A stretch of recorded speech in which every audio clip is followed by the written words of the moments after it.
I wish I never took that ride. It was supposed to be a simple bus trip, just a way to get home after a late shift. Nothing unusual, nothing worth remembering. But that night turned into the kind of memory that keeps me awake, staring at my ceiling, afraid of the silence. The city was almost asleep when I got on. Midnight had already passed, and the streets were empty, lit only by the occasional flickering street lamp. The air was heavy with that eerie stillness you only feel when you know you're out later than you should be. I boarded the bus at one of the last downtown stops. The driver barely looked at me. He looked exhausted, his face lit by the dull green glow of the dashboard. There were only 3 other passengers scattered around the bus. One was dozing against the window, another scrolling through his phone, and an older woman who clutched a shopping bag to her chest like it was gold. The bus smelled faintly of damp clothes and old plastic. The seats creaked when I sat down near the middle. My headphones had died earlier, so I didn't even have music to drown out the humming of the engine. It was just me, the dim overhead lights, and the rhythmic sway of the bus moving through the sleeping city. Stop after stop, the passengers started to leave.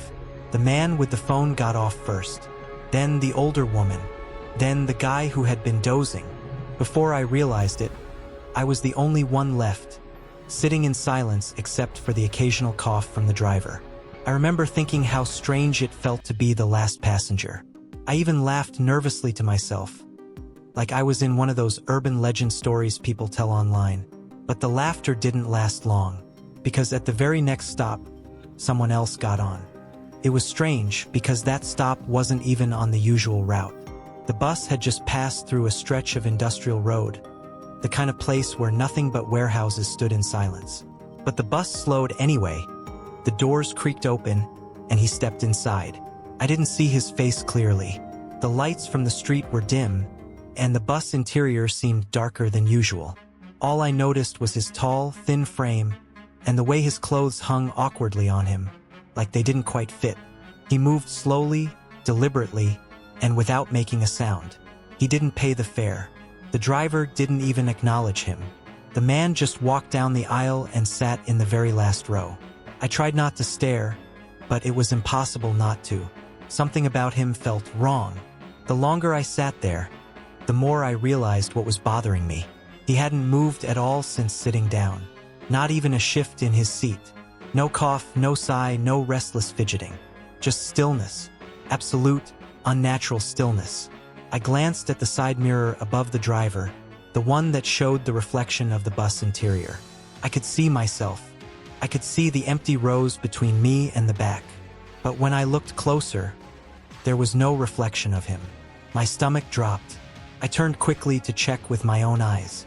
He was still there, sitting in the last row. But in the mirror, nothing.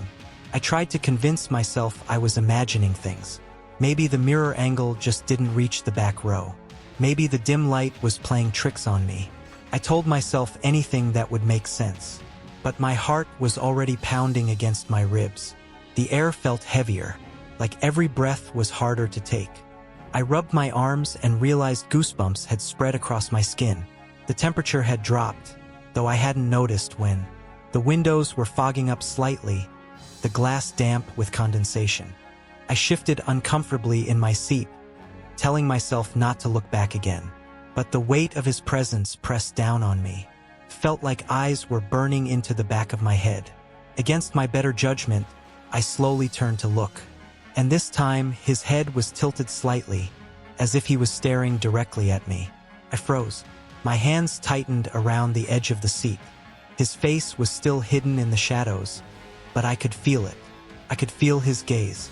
The bus rattled through empty streets. Every turn of the wheels felt like it echoed through my chest. I couldn't take it anymore. At the next stop, I decided I'd get off, walk the rest of the way home if I had to. Anything to get away from him. The bus slowed, brakes squealing softly. My chance. I stood quickly, heart racing, and walked down the aisle toward the front. I didn't dare look back. Not until I felt it. Presence right behind me. I whipped around. He was standing in the aisle now, just a step behind me. I swear he hadn't made a sound. One moment he was in the last row, the next he was right there. His head was slightly lowered, like he was peering from under the shadow of his brow. The driver finally glanced up in the mirror. I stumbled toward him and whispered, "That man, do you see him?" The driver's tired eyes flicked to the mirror, then back to me. His face tightened, like he knew something. He didn't say a word, but he pulled the bus to the side and opened the doors. I didn't wait. I bolted out into the cold night air, lungs burning. I didn't look back, not once. Later, when I reported it to the police, because what else could I do, they asked for details. I told them about the man, about the bus, about how he didn't pay, didn't reflect. The officer seemed skeptical but agreed to pull the CCTV from the bus. I waited in that stuffy little room while they brought it up. And when they showed me the footage, I felt my blood run cold.